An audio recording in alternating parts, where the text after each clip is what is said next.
Welcome to the Biz Gone Social podcast. We help entrepreneurs navigate how to get known, get customers, and get the edge over their competition. Here is your host, Lorraine Duncan.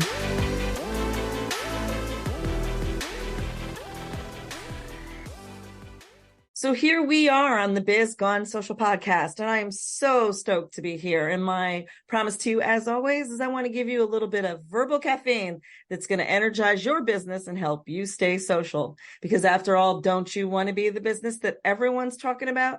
I know I do. And I am so happy to have Ryan Englin with me. Welcome, Ryan. Oh, thank you for having me on the show today. I'm loving the energy, and I'm looking forward to this. Yeah. So tell us a little bit about your business, what you do, and who you serve. Absolutely. So we are a coaching and training company. And what I like to say is we teach people to fish for great employees. You see, recruiting and hiring has been something that I think so many people just learn through the school of hard knocks. And there really is a system and a process that you can implement. And we teach our clients how to do that so they are hiring better people faster. That's awesome. I had a hire last year, and I actually had quite a process. I hired an agency to do that for me, and we hired to Mike Colby, which is good because I'm one of those people that, squirrel. So I needed a really good, administrative assistant. So why do you think hiring is so hard? Why do we make it so hard? I think there's two things. Number one, I think most of us don't know how to do it. It's something that we've never been taught. It's something that we figured out, or we've talked to our friends and our peers about what they've done that works. And we kind of mishmash everything together, and it creates a really fragmented experience for the candidate, which makes things harder. But I think more importantly than that, there's this thing, especially in the US culture, but the more and more countries that we get into, we see this. There is this idea that I have to put my best foot forward, that I have to make a great first impression, that I have to be what I like to call inauthentic. Because if I'm my real self when I show up, they're going to see through it and be like, I don't want to work for this Yahoo. And so what we do is we fake this, but job seekers do the same thing. They go and they buy new clothes and they comb their hair and they take a shower. They do all the things that aren't normal for them. And then what happens is we make the hire based on this inauthentic conversation that we've had, these falsities. And then 3, 4, 5 weeks later, we get comfortable, we relax, we become ourselves. And then we're like, this isn't who I hired. This isn't who I thought I was taking a job with. And so you put both of those things together, and it is just a recipe for a mess. Yeah. Speaking of messes and hiring and what would you say is something most businesses are doing wrong when it comes to hiring? I'd say the first thing that they're doing wrong is they're not thinking of hiring as a recruiting activity. They're thinking of it as an HR compliance, legalistic activity that they have to follow a certain set of rules before they actually are able to hire somebody. And if you think about those job posts that you put on Indeed or Monster or wherever you're at, what you put out there is usually something that someone in legal or compliance wrote that says, here are all the things that you must be able to do. But the truth is, and you've probably heard this before, people don't leave jobs. People leave bosses. And so if someone's looking for a new job, what that means is they're looking for a new boss. Yet we never post, this is what it's like to work here. This is what your boss is going to be like. This is how we communicate. This is how we lead. This is how we invest in our people. We don't put that out there. We put, must be able to lift 50 pounds, must have reliable transportation. We put all that stuff.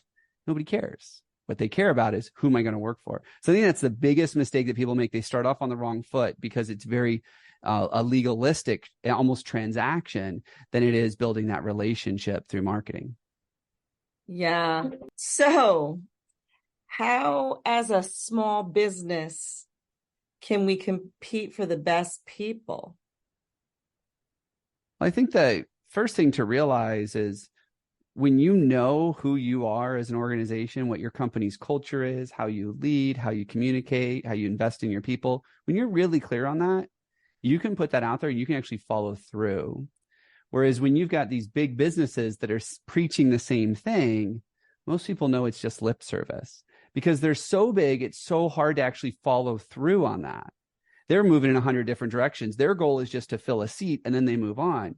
Whereas if you're a small business, you can actually pour into that person. You can actually invest in them.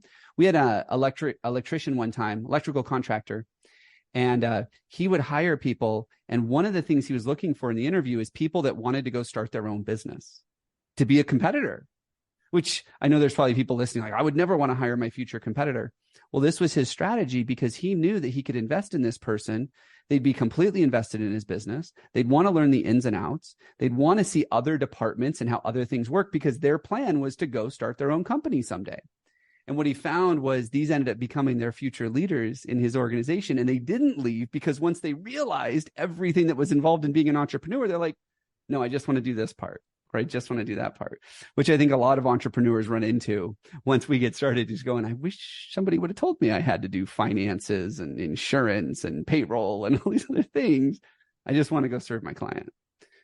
Yeah, let's talk about that a little bit. My husband happens to be a plumbing contractor, and we own our own business with that.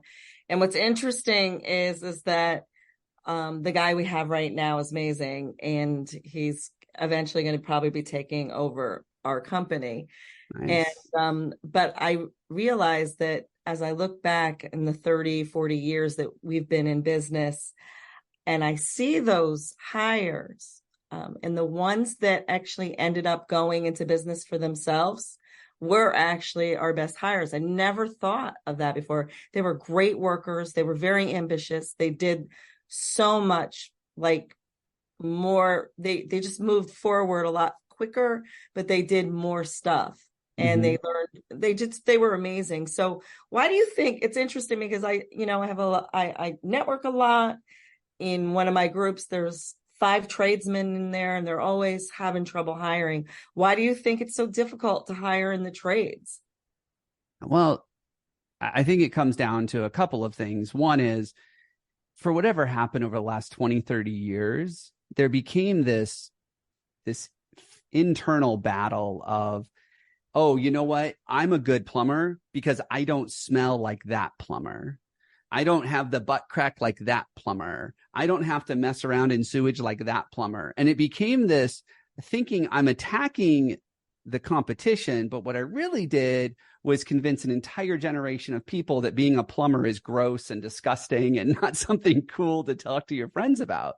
We ended up bashing the industry. We see it happen in construction. We see it happen in electrical. We see it happen in civil. Like we see it happen everywhere where we think that by bashing the competition, we're making ourselves look better. But what we're really doing is bringing the whole industry down. And I think that's a systemic thing. So I think that's tough because you've got an entire generation of parents, not the kids, parents saying no self-respecting kid of mine is going to go be a plumber. My kid's going to go to college.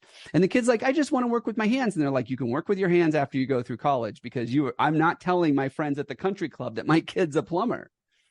And so we've convinced an entire generation of young parents that the trades are gross. It's what you do when you have no other options. It's your plan C or D, because we've decided to attack the industry. Now that's a systemic problem. I think the other problem that we run into is that if I'm a plumber, I probably have a plumbing background. So if I own a plumbing contracting company, I've probably been a plumber at some time in my career, which means I love plumbing. I want to work with my hands. I want to serve the customer. I want to top out that new property. Like that's what I want to do. I never wanted to run a business and deal with people and drama and, the compliance and legal and all this other stuff. I didn't want to do that. And so what happens is we grind our teeth going through that process of hiring and retaining people because that's what we have to do if we want to grow. There's really not much of a desire to say, how do I become better at this? There's never that inward look and saying, hey, maybe I'm part of the problem if I can't hire someone well, and I need to improve me before I'm going to be able to improve the quality of hire that I get. Absolutely. What I see is hiring is such like a huge process. And I think a lot of people out there who are listening to this own their own business. They go through the grind every day and they're doing everything instead of delegating because they really have nobody to delegate to. What are some ways that when it comes to hiring, because it is time consuming. And then once you hire the person, then you have to train them. So like, what are some ways to improve the process? I think that would help my audience a lot. Yeah. Get out of your head that you can only hire someone that doesn't want to start their business or who isn't ambitious and doesn't want to run the company. I hear this all the time from entrepreneurs. Well, I want to hire someone that's going to care about the business as much as me, but I'm not going to actually give them the responsibility to care about the business as much as I have to. So they have it in their head that they want to hire someone that's ambitious, but doesn't have the same kind of goals as them. And I think that's a problem. I think that one of the best things you could do is hire someone that wants to be your future competitor, like we talked about earlier today, because they're going to have the same internal drive mechanism that you have, the thing that gets them out of bed in the morning to do whatever it takes and grind through the mush no matter what, because that's how they're driven. And when we start looking for people that have similar behaviors to us, they're driven by the same things. They like to go out and network with people. They like to think about the business more strategically. When we start thinking about hiring those people, it can be a lot easier to stop offloading some of the things that we're doing so that we can go focus on some of the bigger, better use of our time type of things. And so don't put new hires into a bucket that says, I need to hire a bookkeeper that only thinks like a bookkeeper so I can get out of doing my books. Well, if you're an entrepreneur, if you're a small company, that bookkeeper needs to know a little bit about insurance, a little bit about HR, a little bit about payroll, a little bit. They need to know a little bit about everything, because otherwise you're still doing 90% of a bookkeeper's job. So just get it out of your head that you need someone that fits into this little box, especially for those first couple of hires, and start thinking about who aligns with my company's culture, who behaves like I do, who thinks like I do.